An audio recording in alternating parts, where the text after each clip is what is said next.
titanium ini nggak akan ngeflek, tidak akan beroksidasi dengan udara lembab. Bahkan bisa aman untuk di outdoor ya? Jadi kalau kita ngelihat satu bangunan, itu kita harus bisa milah-milah aplikasinya dengan apa, jenis material kaca apa, jenis processing itu apa.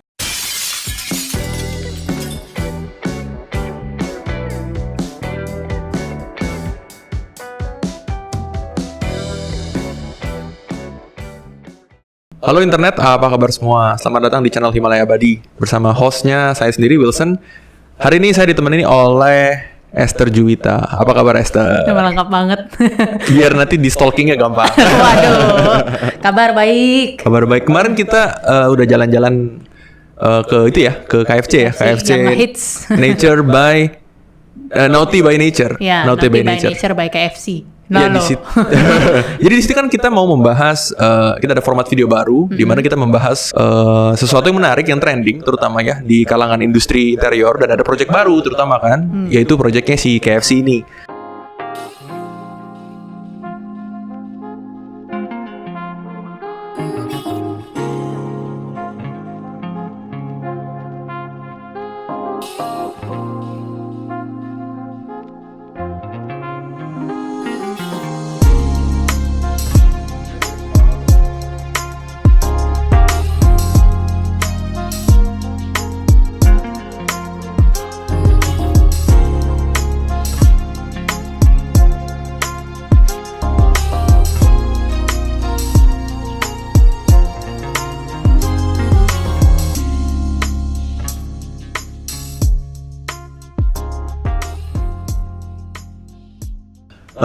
Pertama soal kaca, kalau gue lihat pertama yang paling di depan mata adalah fasadnya dulu ya. Di fasadnya itu kita lihat di sini pakai spider fitting. Jadi mungkin kita bisa jelaskan perbedaan antara aplikasi, jenis material kacanya, sama jenis material processingnya. Ini kan beda semuanya. Jadi kalau kita ngelihat satu bangunan itu kita harus bisa milah-milah aplikasinya dengan apa, jenis material kaca apa, jenis processing itu apa. Nah, kalau kita lihat dari fasad, ini jenis aplikasinya dengan menggunakan spider fitting. Oke. Spider fitting itu memang fungsinya mungkin kita sering tektokan juga. Itu karena dulu nggak bisa bidang kaca yang terlalu luas. Jadi kan dikit-dikit mesti pakai frame, dikit-dikit mesti ada frame. Bagus ya. Itu kurang bagus. Nah, makanya itu spider fitting ini ada untuk salah satu alternatif supaya nggak terlalu banyak frame, tapi kita replace dengan stainless steel yang kita bikin X seperti ini. Jadi di mana kita bolongin aja ya di sudut-sudut kacanya. Di sudut-sudut kacanya aja. Jadi kita bisa dapat bidang kaca yang lumayan besar tanpa terlalu banyak pembagian frame. Nah, berapa ini tuh ukurannya? tergantung sama lebarnya itu. Yang mau di cover berapa. Jadi secara detail engineeringnya mungkin gue nggak bahas di sini ya. Karena itu tergantung balik lagi ke bidang yang akan di cover berapa banyak, berapa luas gitu. Tapi kita akan bahas kenapanya pakai spider. Terus yang kedua, bahan kacanya kalau gue lihat perhatikan secara general itu pakai kaca biasa, float glass. Oke. Clear float glass atau kaca polos. Yang tahan matahari gitu ya? Kemarin sih kita cek enggak ya, Nale? Enggak kan, cuman kaca biasa aja kan gitu. Sebenarnya yang tadi lu mention bagus karena ini kan areanya menghadap keluar dan panas matahari itu kan tinggi banget. Jadi sebenarnya ada opsi di mana bahan kacanya nih, yang kedua nih, bahan kacanya itu kita pakai kaca yang memiliki fungsi ini. Contohnya tuh low E atau reflektif. Tapi mungkin kalau reflektif itu problemnya adalah dia akan mantulin balik dan warnanya berubah. Karena kan memang si desainer ini kepengennya warnanya clear supaya si interiornya kelihatan lebih kan. Lebih see-through kan. Itu kalau misal mau ada solar performance itu paling kita bisa arahin ke arah yang low E atau yang lebih reflektif yang clear banget. Kalau reflektif yang umum itu biasanya akan ada warna. Tapi kalau konsepnya clear, pilih reflektif atau low E yang clear. Dalam artian kalau kita memperdulikan si solar performance-nya. Nah, tapi juga bisa sebenarnya mungkin karena waktu mendesain belum kepikiran aja kali ya atau gimana. Itu kan kepengennya clear, bagus. Kalau memang solar control bukan jadi isu utama, itu kita bisa pilih kaca ultra clear atau kaca extra clear. Kalau lihat kaca biasa itu dari tampak depannya kan hijau. Karena memang si pasir kuarsa itu mengandung warna hijau.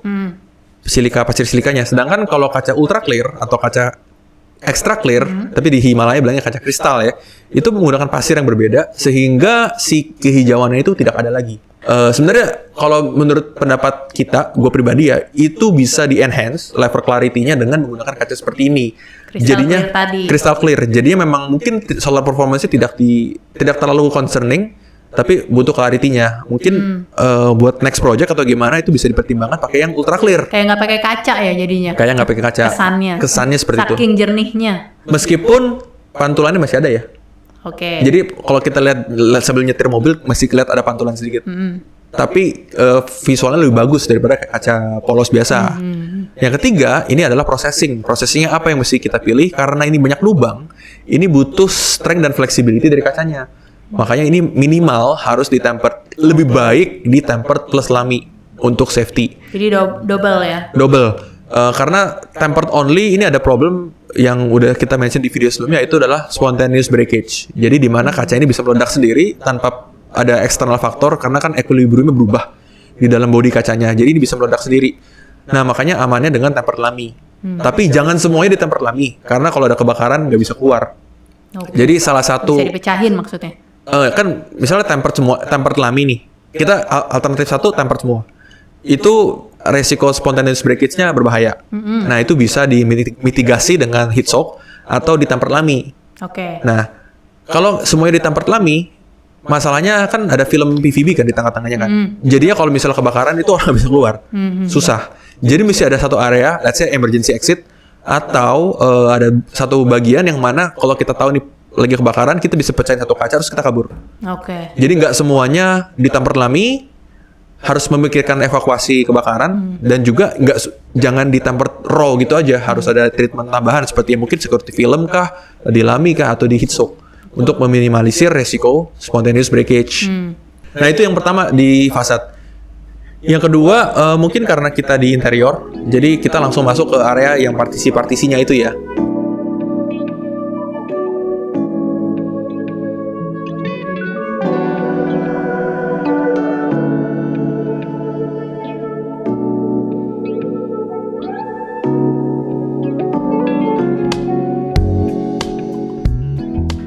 Ini udah bagus sih, mereka mendesain tinggi banget kacanya, 3 meteran lebih ya kayaknya sih itu. Dan itu bener, dalam artian mesti pakai kaca yang tebal, itu at least 12 mili lah, karena tinggi 3 sampai 3 meteran. Terus juga memiliki pintu-pintu otomatis ya. Nah, ini pintu otomatis juga mesti cek, karena beban kaca itu mesti kita cek supaya nggak terlalu pakai yang loadnya terlalu kecil. Karena kalau pakai loadnya terlalu kecil bisa nanti rusak si aksesoris pintu slidingnya. Iya. Terus berikutnya yang menarik juga adalah di ruangan yang di atas, yang di mezanin.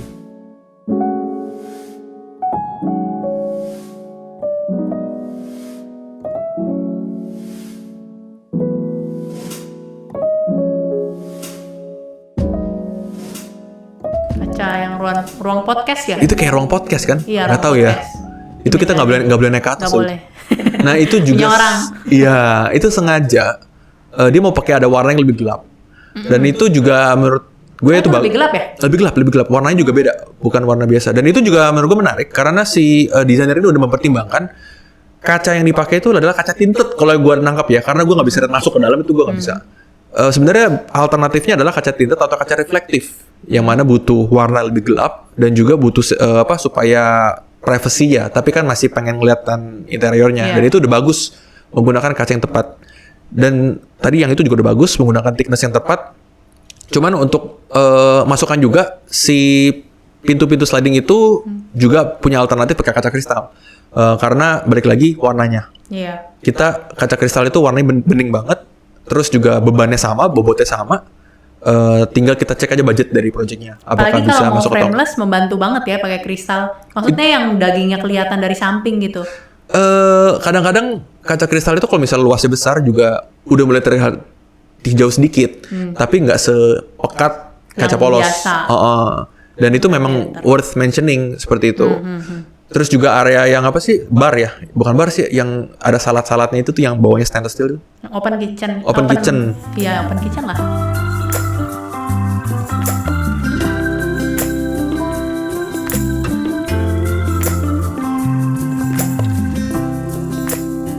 Nah, open kitchen itu sebenarnya gue dapat masukan juga dari bukan Om sih. Pak Hendra Pak Hendra Arifin. Pak Hendra Arifin, anaknya Pak Paulus Arifin itu direktur CEO-nya Hokben, di mana ternyata untuk areas itu tuh butuh clarity yang lebih tinggi, butuh warna yang lebih bagus. Karena itu mengundang selera makan. Ini bukan gue yang ngomong loh, ini gue.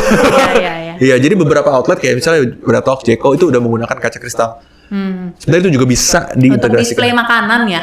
Betul. Jadi warna si makanan itu lebih lebih keluar warna aslinya. Iya. Nggak dicampur kehijauan kaca. Betul. Karena kan kita tahu sendiri sekarang juga secara Instagram itu kan juga bahkan kamera handphone itu ngefek kan. Iya. Handphone yang ini warnanya kadang lebih hijau misalnya di HP satu, yang satu lebih biru. Iya, terus lebih keren yang mana kan juga kelihatan tuh dari itu kan. Jadi menggugah seleranya beda. Nah, itu secara psikologi juga ada. Dimana kalau kita menggunakan material kaca yang lebih clear, yaitu kaca kristal, itu akan menggugah selera yang lebih baik. Jadi biasanya ya mungkin ke depan lah, karena mungkin kita juga belum terlalu kenal sama itu ya. Bisa dipertimbangkan. Cocok juga untuk ini ya, museum atau galeri seni seperti itu. Iya. Museum dan galeri seni itu justru butuh yang lebih high end lagi. Udah pernah dengar kan kaca Guardian? Ya kan? Iya. Museum glass. Jadinya pasti material utamanya dari kaca kristal, terus di coating lagi dengan coating AR. Supaya reflektifnya lebih rendah ya? Supaya reflektifnya lebih rendah. AR anti reflektif. Jadi kan ada kaca reflektif, ini kaca anti reflektif. Aduh, bisa kejedot itu, disangka nggak ada kaca. Iya. Tapi memang fungsinya tuh untuk museum dan lain sebagainya. Iya. Itu sekarang sih yang menarik. Yang kita dapat dari The Guardian Industries ya gitu. Itu menarik banget sih. Tapi gue pikir untuk restoran itu bukan spek yang ini, karena harganya itu luar biasa. Harganya luar biasa. Jadi balik lagi ke budget. Kalau untuk dengan kaca kristal masih fine, dan aplikasi sebenarnya banyak. Cuman mungkin karena kurang intensif aja kita punya communication. Jadinya nggak terlalu banyak. Meskipun masih banyak yang bisa kita explore dengan kaca ini. Terus area ini nih yang penting juga nih, area toilet.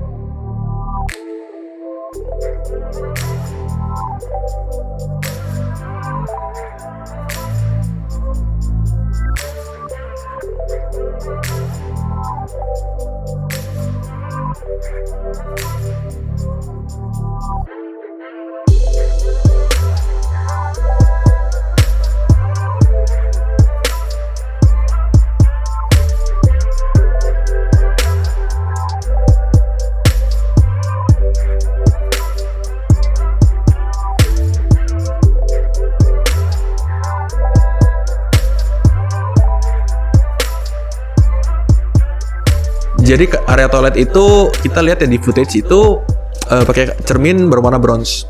Yang di luar dulu ya, soalnya ada area dalam, ada area luar nih toiletnya. Iya, area wastafel. Nah, area wastafel kan kombinasi kayu, motif kayu dengan cermin bronze ya. Memang cermin bronze ini kan memang fungsinya tuh bukan buat ngaca. Ya kan, lebih ke dekoratif sama ambience. Namun gini, gue juga nggak tahu itu pakai cermin bronze-nya produk siapa, tapi ingat ini kan area basah, area lembab, jadi harus pilih cermin bronze yang memiliki bahan baku titanium base. Karena dengan titanium base ini mencegah satu hari akan oksidasi atau ngeflek cerminnya. Karena ini kan bangunan baru, ya pasti bangunan baru semuanya keren lah, nggak ada kerusakan dan sebagainya. Cuman untuk area toilet itu mesti diperhatikan baik-baik. Jadi cermin yang disarankan adalah cermin titanium.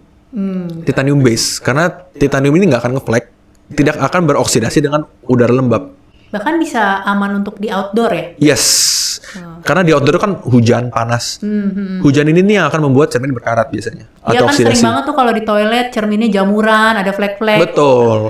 Kalau bentar sih masih bagus ya, kalau misalnya 5 tahun ke atas gitu udah mulai jamuran kan jelek ya? Pasti. Jadi buat nanti yang nonton juga bisa di-consider area situ harus pakai cermin bronze atau cermin warna apapun yang memiliki titanium based. Jangan yang silver ya, karena silver itu akan bisa beroksidasi. Seperti di Himalaya titanium base itu udah banyak warna ya? Kita ada 10 warna. 10 warna. Ya, salah satunya ada bronze juga. Salah satu ada bronze gitu. Bahkan grey juga yang umum juga kita ada yang versi titaniumnya. Itu yang lebih tepat dipakai di area seperti itu. Nah, terus kalau kita masuk ke cubicle toiletnya, ini juga menarik, cubicle toiletnya pakai kaca. Itu kenapa? Karena memang kaca itu materialnya enak banget sih, gampang dibersihkan. Iya, gampang dibersihin dan tampilannya juga lebih mewah ya. Betul. Dibanding PVC gitu. Oh iyalah, PVC kan gampang. Iya. Tapi memang Tergantung PVC juga bagus kan, tapi untuk area mana, untuk konsep desain seperti apa. Tapi kalau natural naughty by nature ini ya pakai kaca memang mensupport desainnya seperti itu. Nah ini kita lihat di sini pakai kaca berwarna grey kalau yang cowok, kalau yang cewek pakai kaca berwarna merah. Dan ini kalau gue perhatikan ini adalah back painted dengan seramik. Jadi kita pas masuk toilet kan kaca semua tuh. Itu kan kita let's say warna abu yang cowok nih. Abu. Bagus kan dari depan kan. Terus pembatas urinornya juga pakai abu. Nah, cuman pas kita masuk kita buka pintu nih. Oke. Terus kita nengok ke dinding kacanya itu. Yang kita lihat itu adalah ceramic printingnya, bukan kacanya, bukan glass side. Jadi dari luar glossy, dari dalam nggak glossy, dan juga itu warnanya berbeda dengan warna luarnya. Iya. Itu bisa kita lihat di partisi kubikel 1 ke kubikel berikutnya. Itu warnanya belang. Tapi sebenarnya bisa diakali dengan ditempel kaca lagi ya? Iya. Cuman budgetnya aja lebih mahal ya? Kita nggak tahu. Sebenarnya itu bisa, kan itu kan kaca tebel ya. Kalau gue lihat kayaknya 10 kalau nggak salah sih. 10. Sebenarnya yang bagus dua-duanya kita kaca glass side dua-duanya. Jadi yang satu di seramik, yang satu di seramik, terus di laminate. Oke. Jadi sisi ini kaca, sisi ini kaca. Iya, jadi dua-duanya bagus. Nah, kita bisa tipisin dong kacanya dong. Yang satu pakai kaca 5, yang satu kaca 5, kita seramik laminate. Sama tuh 10 mili kan? Sama 10 mili kurang lebih. Cuman di kasus ini ya mungkin karena kita nggak tahu alasannya kenapa pilihnya satu sisi aja. Satu sisi cat seramik, satu sisi kaca. Oke. Jadi ini yang mungkin bisa next untuk dipertimbangkan supaya dua sisinya kaca. Itu dari segi maintenance lebih bagus, dari segi looks juga lebih keren karena dua-duanya konsisten. Iya. Terus yang kedua yang bisa gue mention adalah ini seramik ya. Jadi seramik itu memiliki perbedaan dari segi organic paint. Ini kan ceramic paint. Ini, lawannya adalah organic paint. Jadi bahan dasar si catnya itu sendiri. Ceramik. Okay. Ada opsi juga menggunakan organic paint, yaitu dengan glass tone. Karena glass tone tuh bahannya organik. Organik tuh apa maksudnya? Dari water base atau? Organik tuh ada dua, ada solvent, ada water. Oke. Jadi lawannya organic paint untuk kaca adalah seramik. Oke. Terminologi aja gitu. Nah dengan warna organik itu memiliki keunggulan dalam artian satu, warnanya pasti lebih cerah kalau yang organik. Jadi dari segi warna lebih terang dan opsinya lebih banyak. Nah kalau ini kan kemarin mungkin terbatas di beberapa lusin warna. Sedangkan kalau yang si organik itu warnanya bisa ratusan bahkan bisa ribuan. Jadi itu yang lebih bisa di offer untuk beberapa company yang kepengen warnanya warna ini, warnanya warna lebih spesifik. Itu bisa di-achieve dengan organik. Dan ini jadi maksudnya itu opsi ceramik good. Ada juga opsi organik yang mana bisa di-explore gitu, yaitu dengan merek Glasstone. Nanti video Glasstone kita bisa taruh di linknya atau nggak dikasih itu ya. Jadi dengan Glasstone itu kita bisa mendapatkan warna yang lebih solid dan juga opsi yang lebih banyak. Seperti itu. Itu yang tadi kalau Glasstone bedanya sama seramik tadi apa, yang satu sisi kaca satu sisi cat? Glasstone juga gitu kan satu sisinya.